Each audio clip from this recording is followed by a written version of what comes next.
जय हिंद, नमस्ते, वेलकम मेरे शेरों श्रेणियों। आप सभी का स्वागत है हमारे यूट्यूब चैनल पर। 13 अप्रैल एनडीए 01 2025 का एग्जाम आपका लग चुका है और हमने पेपर को पूरा एनालाइज करवा दिया है, पूरा रिव्यू करवा दिया है विद सॉल्यूशन के साथ में। आंसर की भी कैडेट डिफेंस एकेडमी के यूट्यूब चैनल पर आपको अवेलेबल हो जाएगा। अगर किसी बच्चे ने आंसर की मैच नहीं करी है तो आप आंसर की मैच करना। और इस क्लास के बाद में, वीडियो को देखने के बाद में, चाहे बच्चा हो सकता है मेरे से पढ़ा हुआ हो या फिर नहीं हो, वो बच्चा एक बार छोटा सा कमेंट आप जरूर करना कि हाँ सर, हमारा स्कोर जो है वो लगभग इतना आने वाला है। फिर उसके बेसिस पे हम आपको एक्सपेक्टेड कट ऑफ का एक वीडियो जो है वो भी आप लोगों के लिए लेकर आएंगे। तो आज हम इस सेशन के अंदर बात करने वाले हैं स्पेशली मैथ्स का जो पेपर का लेवल रहा वो क्या हार्ड रहा या क्या इजी रहा। जब हमने पहले प्रीवियस ईयर के जो क्वेश्चंस करे, एनडीए फर्स्ट 2023 का पेपर, एनडीए सेकंड 2023 का पेपर है ना, एनडीए फर्स्ट 2024 2025, इनके पेपर जो हमने करे हैं उन पेपर्स के बेसिस पर उनसे कितना डिफरेंट पेपर का लेवल है, तो मैं मेरे अकॉर्डिंग एक आपको जेन्युइन रिव्यू दूंगा कि इस लेवल से अगर बच्चे ने इतने इतने क्वेश्चंस अगर करे हैं तो मेरे हिसाब से वो सही है। तो हम सबसे पहले बात कर लेते हैं पेपर का जो लेवल है। आज का जो पेपर का लेवल रहा वो पेपर का लेवल इस तरीके से रहा। देखो भाई, पेपर में आपके पास 120 क्वेश्चंस आते हैं और आपको बार बार बोला गया है कि कुछ क्वेश्चन जो है वो स्किप करने के लिए होते ही होते हैं, है ना।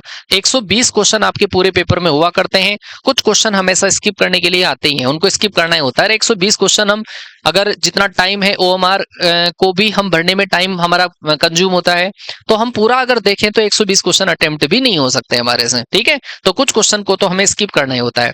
तो मेरे हिसाब से अगर मैं आपको इस पेपर के अंदर अगर रिव्यू दूं तो वो पेपर लेंदी पेपर अगर मैं मानूं, लेंदी पेपर अगर मानूं, मतलब कुछ क्वेश्चन जो हैं वो अप्रोक्सीमेटली आप ये मान के चलो कि 10 से लेकर 15 क्वेश्चंस में मानता हूं कि वो लेंथी क्वेश्चन थे।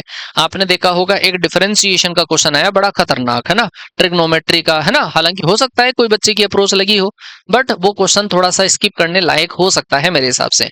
आपने देखा होगा एक हाइट एंड डिस्टेंस का क्वेश्चन आया जिसमें 3-3 एंगल थे और फिर उसके बेसिस पे आपको क्वेश्चन पूछे गए, 3-3 क्वेश्चन पूछे गए, है ना। एक आपको फंक्शन का क्वेश्चन पूछा गया। बाकी और जो सेगमेंट थे उनसे ज्यादा लेंथी क्वेश्चंस नहीं पूछे गए। तो मैं लेंथी वाले जो क्वेश्चंस हैं, ज्यादा जो लेवल के होते हैं, उनको मैं अलग रखता हूं। अप्रोक्सीमेटली 10 से लेकर 15 क्वेश्चन लेंथी मानता हूं मैं, ठीक है जी। और फिर उसके बाद में अगर हम टिपिकल क्वेश्चन माने, हार्ड लेवल के क्वेश्चन अगर माने, तो हालांकि ज्यादा हार्ड लेवल के क्वेश्चंस पेपर में नहीं थे, कुछ लेंथी और देखो जिनमें कैलकुलेशन ज्यादा हो जाती, ज्यादा फंस जाती है, वो क्वेश्चन अप्रोक्सीमेटली 10 से लेकर 15 थे। हार्ड क्वेश्चन की अगर मैं बात करूं, हार्ड का मतलब क्या है, जिसमें अगर जिस बच्चे की अप्रोच लग गई तब तो वो सिंपल 1-2 लाइन में आंसर आ जाता है। अप्रोच नहीं लगा पाया बच्चा तो फिर उस क्वेश्चन को उस बच्चे ने स्किप ही करा होगा। तो अप्रोक्सीमेटली अगर हार्ड लेवल का क्वेश्चन अगर मैं मानूं तो वो आपके पेपर में अप्रोक्सीमेटली 10 क्वेश्चंस ऐसे थे जिनमें कोई बच्चे का डायरेक्ट कॉन्सेप्ट जो है वो मैच शायद नहीं हो रहा होगा, ठीक है, मेरे हिसाब से अगर मैं बात करूं तो। बाकी आपके पास मॉडरेट क्वालिटी की जो क्वेश्चंस थे, मॉडरेट क्वेश्चंस, वो आराम से 30 से लेकर 40, 30 से लेकर 50 के आसपास क्वेश्चंस आया करते हैं, हर बार थे। और इजी क्वालिटी के अगर मैं क्वेश्चंस मानूं तो वो अप्रोक्सीमेटली 40 क्वेश्चंस हमारे इजी लेवल के भी थे, है ना। तो इन सब का जो एवरेज है वो मिला के हो सकता है 120 नहीं हो, तो वो अलग अलग कैटेगरी के हिसाब से होता है। 40 क्वेश्चंस पेपर में इजी ही थे, है ना, मैं मेरे हिसाब से अगर मानूं तो। बाकी मॉडरेट क्वेश्चंस की क्वालिटी अगर अपन बढ़ा दें तो हम मान सकते हैं 50 प्लस के आसपास जो क्वेश्चन है वो आपके मॉडरेट क्वालिटी के थे। अब आपने पेपर में कितने अटेम्प्ट किए और आपने मिस्टेक कहां करी, वो चीज मैं आपको थोड़ा सा क्लियर कर दूं।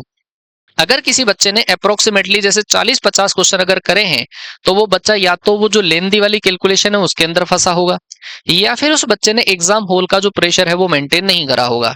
क्योंकि आपने देखा होगा, आप देखो प्रोबेबिलिटी के क्वेश्चन देखो, प्रोबेबिलिटी के क्वेश्चन देखो, आप स्टेटिस्टिक्स वाले क्वेश्चन देखो, बच्चों के मैसेज पेपर के बाद में कि सर इतने क्वेश्चन करें लेकिन लास्ट वाले 15 क्वेश्चन नहीं देख पाए। पेपर के कोड ए का मैंने सॉल्यूशन करवाया, रिव्यू दिया, तो उस रिव्यू के अंदर आपके लास्ट में प्रोबेबिलिटी एंड स्टेटिस्टिक्स के क्वेश्चन अगर देखें तो अप्रोक्सीमेटली 20 के आसपास क्वेश्चन, और वो 20 के 20 क्वेश्चन बिल्कुल सिंपल क्वेश्चन मानता हूं मैं। ऐसा नहीं है, जिस बच्चे ने बेसिक कॉन्सेप्ट अगर पढ़ा है तो आराम से वो क्वेश्चन करे होंगे। एक डाइस को टॉस करने पर 7 से ज्यादा नंबर आ जाएं, ऐसा ऐसा क्वेश्चंस भी पेपर में आया, तो वो तो बहुत इजी लेवल के क्वेश्चंस है ना। तो अब जैसे एक क्वेश्चन जो आपके पास क्वाड्रेटिक इक्वेशन का आया, ये वाला, तो बताओ इस वाले के अंदर कितना सीधा क्वेश्चन है। हाँ, जिस बच्चे ने सोल्यूशन ऑफ ट्राइंगल को स्किप किया उन बच्चों की बैंड बजी, जिन्होंने हाइट एंड डिस्टेंस को हल्के में लिया उन बच्चों की बैंड बजी, क्योंकि हाइट एंड डिस्टेंस से 4 क्वेश्चन आ गए। तो मैं आपको यही कहता हूं कि आप एक बार पूरे टॉपिक पढ़ें, अगर आपके पास और चांस बचा हुआ है तो अब आगे से एक नए सिरे से आप वापस शुरुआत करना। अच्छा, इस सीरीज के अंदर इस एग्जाम में भी आपका अगर स्कोर बढ़िया हो रहा है तो बहुत अच्छी बात है, हम बहुत खुश हैं कि इस पेपर के अंदर आपका स्कोर बहुत बढ़िया हो गया। लेकिन अगर कारणवश कोई गलती की वजह से कुछ बच्चों की तो इतनी बड़ी मिस्टेक्स हुई कि बच्चा ये सोचता है कि 10 बजे पेपर है, 9:30 बजे सेंटर तक पहुंच जाए, वो बच्चा ट्रेन लेट हो गई या कई बार बस टाइम पर नहीं पहुंची, है ना, आंधी तूफान भी आ रहे थे रास्ते में तो उसकी वजह से लेट हो गया, बच्चा सेंटर पे टाइमली नहीं पहुंच पाया। आगे से बेटा ऐसी गलतियों का आप ध्यान रखा करो। बहुत दुख होता है जब आप ऐसे मैसेज करते हो हमारे को कि सर सेंटर पे पहुंचने में 5 मिनट लेट हो गए। हमने पूरे 6-7 महीने जी जान से मेहनत करी और मेहनत करने के बाद में हम टाइमली सेंटर पे नहीं पहुंच पाते। पेपर में तो पता नहीं कैसा होता ना होता, वो तो बात अलग थी, लेकिन हम सेंटर पे टाइमली नहीं पहुंच पाते हैं तो ये बहुत दुख की बात है। ठीक है, तो अब आप क्या विचार बना रहे हैं, आगे आपको प्रिपरेशन करनी है? मेरे हिसाब से तो अगर आपका सपना है एनडीए में जाने का तो आपको प्रिपरेशन छोड़नी नहीं चाहिए। इस पेपर में स्कोर आपका कितना आया, मैं कट ऑफ का वीडियो आप लोगों के लिए अलग से लेकर आऊंगा, तो आप एक बार उसको मत देखिए। अगर आपकी तरफ से अगर पेपर सही हुआ है ना, तो आप निश्चिंत रहिए कि हाँ हमारा क्लियर हो जाएगा पेपर। ठीक है, पेपर अगर क्लियर हो रहा है, जैसे अटेम्प्टेबल क्वेश्चंस अगर मैं बताऊं ना, मैथ्स की अगर मैं बात करूं तो मेरे हिसाब से मैथ्स के अंदर जो क्वेश्चन है वो 70 क्वेश्चंस तो आराम से यार करने चाहिए थे आपको। खैर कोई नहीं, 70 क्वेश्चन भी अगर आपने नहीं करे तो 60 से लेकर 70 के बीच में अगर आपने क्वेश्चंस अटेम्प्ट हुए हैं कोई दिक्कत नहीं है, लेकिन आगे से थोड़ा सा स्पीड वगैरह पे काम करना अगर चांस बचा हुआ है तो। ठीक है, तो एक कमेंट करके मुझे जरूर से बताना कि हाँ। अच्छा, एक चीज और है, जो हमने 120 क्वेश्चंस करवाए हैं रिव्यू के अंदर, आप चाहे रिव्यू देखना या फिर आप मेरी कॉन्सेप्ट की क्लासे देखना, प्रैक्टिस की क्लासे देखना, आपको कितना उनसे फायदा हुआ। अगर कोई बच्चा मेरे साथ में पढ़ रहा है तो एक कमेंट जरूर करना। ये उन बच्चों के लिए मोटिवेशन है जो नया बच्चा हमारे साथ में जुड़ना चाहता है। आपका एक एक कमेंट जो है वो उन बच्चों के लिए गाइडेंस का काम करेगा जो बच्चा अब आगे स्टडी करना चाहता है।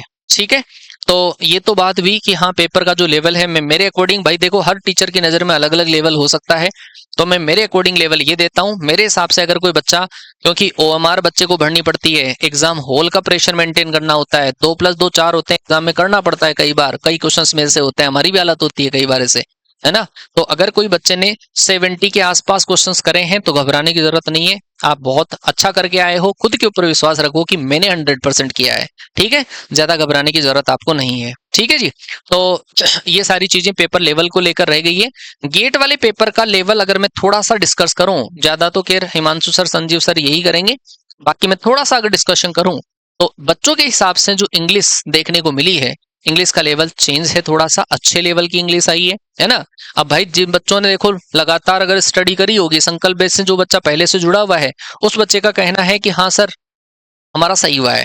और कुछ बच्चा लास्ट टाइम पर मैराथन के भरोसे रहता है कि हाँ सर मैराथन ही करी है, तो फिर उस बच्चे को तो थोड़ा सा टिपिकल लगा ही लगा होगा, है ना। तो अगर आपको जुड़ना है, किसी कोर्स की अगर प्रिपरेशन करनी है तो आप डे 1 से जुड़िए, ताकि हम भी आपको समझ पाए और आप भी हमें अच्छे से समझ पाए। आप दूसरे बच्चों को गाइड भी कर सकते हैं कि ये टीम बेहतरीन है, काम कर सकती है।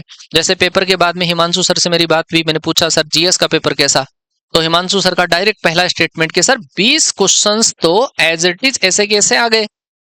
तो ये होता है टीचर की एक्सपीरियंस का फायदा।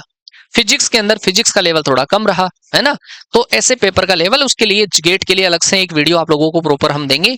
अगर आपकी भी इच्छा है या आपका कोई भाई बंद, कोई रिलेटिव अगर एनडी की ऑफलाइन प्रिपरेशन करना चाहता है, ऑनलाइन के लिए मैं अभी आपको बताऊंगा नहीं, अगर होगा तो बिल्कुल बताऊंगा, इस वाले चैनल पर भी बताऊंगा। अदरवाइज अगर आप ऑफलाइन हमारे साथ में प्रिपरेशन करना चाहते हो, टीम आपके पास में है, टीम आपके सामने है, कैडेट डिफेंस एकेडमी पर एक मैराथन क्लासेज है, 10-10 क्लासेस ली है पूरी टीम ने, आप एक बार देख सकते हैं कि टीम कैसी है। ठीक है, तो आपको ज्यादा सोचने की जरूरत नहीं पड़ेगी और एक बेहतरीन डेडिकेटेड टीम आप लोगों के लिए हर सब्जेक्ट के धुरंधर है। आप अगर ऑफलाइन ज्वाइन करना चाहते हैं तो 15 अप्रैल से नया बैच स्टार्ट हो रहा है। 15 अप्रैल से नया बैच स्टार्ट हो रहा है। सितंबर वाले में ज्यादा टाइम नहीं मिलता, 14 सितंबर को आपका एग्जाम है, ज्यादा टाइम नहीं मिलता है, तो इसमें डिले नहीं करना है। आप किसी को सजेस्ट कर सकते हो या आप आ सकते हो, अगर आपकी कोई इच्छा है तो। ठीक है जी। तो ये नंबर है, ये वाला नंबर है। आप इस नंबर पे कोई बच्चा अगर इंटरेस्टेड है तो एक बार ये जो नंबर दे रखे हैं इस नंबर पे कॉल करके आप क्वेरी कर लें। और अगर आप आ रहे हैं देहरादून तो आप एक बार घर से रवाना हो रहे हैं, रजिस्ट्रेशन करवा लें और रजिस्ट्रेशन करवा के इस नंबर पर देहरादून पहुंचने से पहले कॉल कर लें कि सर आज हम आ रहे हैं। तो टीम आपको वहां पर अवेलेबल होगी, आपको वहां से बस स्टैंड से, रेलवे स्टेशन से, जहां कहीं पर भी आप आओगे वहां से पिकअप करने के लिए टीम तैयार रहेगी। ठीक है जी। तो ये मेरे द्वारा आपको इन्फॉर्मेशन देनी थी, क्योंकि मैं पहले ऑफलाइन ही पढ़ाता था लेकिन अब ऑफलाइन भी मैं पढ़ाऊंगा। तो अगर कोई बच्चा है ऐसा जो मेरे साथ में जुड़कर ऑफलाइन, कि सर ऑफलाइन में आप किस तरीके से पढ़ाते हो, कैसे डाउट क्लियर होते हैं, आपका लेवल क्या रहता है, वो लेवल देखना हो तो फिर आप ऑफलाइन में हमारे साथ में आइएगा। ठीक है। तो एक कमेंट इस वाली वीडियो पे जरूर होना चाहिए। मिलता हूँ आपसे हमारे अगले सेशन में, तब तक के लिए टाटा बाय बाय, जय हिंद, वंदे मातरम।